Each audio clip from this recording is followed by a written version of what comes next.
कर्म इस संसार में हर तरह के प्राणी रहते जो यह मानते हैं कि भाग्य कुछ नहीं होता और वे अपना कार्य पर निर्भर रहता है। वही दूसरी ओर कुछ और लोग हैं जो अपने नाशिब को खूब मानते हैं और यह समझकर बैठ जाते हैं कि जो नसीब में है वही मिलेगा। फिर ये दौड़ भाग कैसा? एक दिन हम मर जाएंगे, फिर किसी न किसी के मुंह से सुनने को जरूर मिलेगा कि उस व्यक्ति या बुजुर्ग के भाग्य में यही लिखा था। आज का युवा पीढ़ी भी यही सोचता है कि बिना कुछ कर्म किया उसे सब कुछ मिल जाता। आखिर हर कोई जानना चाहता है कि भाग्य बड़ा है या कर्म। तो आइए जानते हैं दोनों में बड़ा आखिर है कौन। अर्जुन ने जब कुरुक्षेत्र में अपने परिजनों को युद्ध के लिए अपने सामने खड़ा पाया तो उसका शरीर कमजोर पड़ गया, हाथों से धनुष छूट गया और एक साधारण इंसान के समान धरती पर गिर गया। तब भगवान श्री कृष्ण ने उसे गीता के कर्म ज्ञान का उपदेश दिया। भागवत गीता में भगवान श्री कृष्णा भी अर्जुन से कर्म करने की बात करते हैं। कृष्ण कहते हैं, अर्जुन राज्य तुम्हारे भाग्य में है या नहीं ये तो बात की बात है, परंतु युद्ध तो तुम्हें पहले लड़ना ही होगा, कर्म तो तुम्हें करना ही होगा। एक जंगल के दोनों ओर अलग अलग राजाओं का राज्य था और इस जंगल में एक महात्मा गुरुदेव रहते थे जिन्हें दोनों राजा अपना गुरुदेव मानते थे। इस जंगल के बीच एक नदी बहती थी। अक्सर इस नदी को लेकर दोनों राज्यों के बीच अनबन खटपट होते रहते थे। एक बार तो बात इतनी आगे तक बढ़ गया कि बात सीधे युद्ध तक आ पहुंची।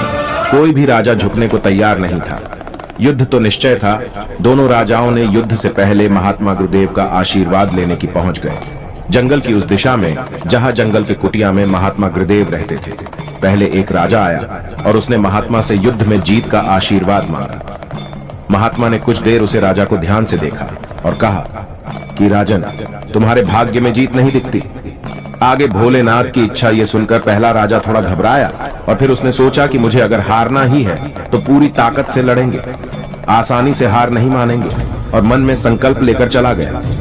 वही दूसरा राजा भी जीत का आशीर्वाद लेने महात्मा के पास आया।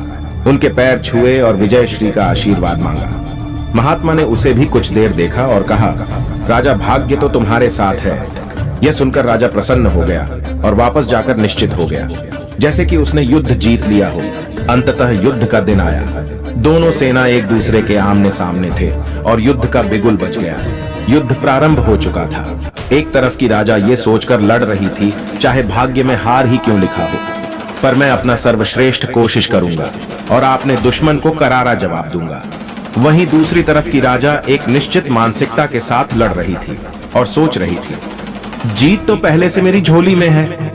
लड़ते लड़ते राजा के घोड़े के पैर टूट गया और घोड़ा लड़खड़ाने लगा, पर राजा ने ध्यान नहीं दिया क्योंकि उसके मन में एक ही बात चल रहा था, जीत मेरे भाग्य में है। फिर किस बात की चिंता। कुछ ही वक्त में राजा का घोड़ा लड़खड़ा कर गिर गया, जिससे राजा भी जमीन पर गिर पड़ा और घायल हो गया और वह दुश्मनों के बीच गिर गया। पहले राजा के सैनिकों ने उसे बंधक बना लिए और अपने राजा को सौंप दिया। युद्ध का निर्णय हो चुका था।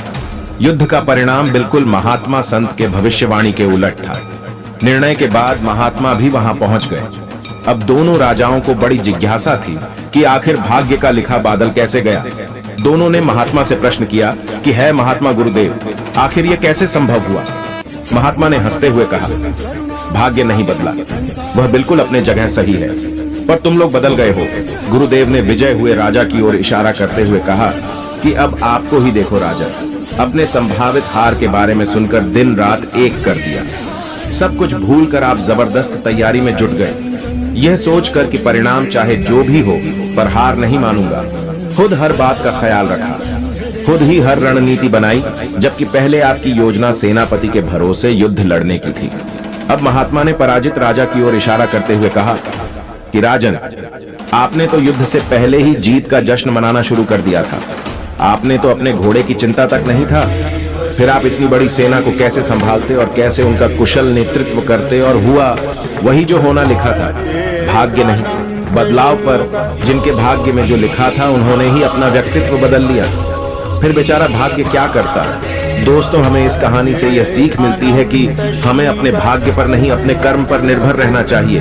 आपको क्या लगता है कौन बड़ा है? कमेंट बॉक्स में जरूर लिखे जय जय भोले। आप सबको मेरी तरफ से दीपावली की हार्दिक शुभकामनाएं। हैप्पी दीपावली दोस्तों।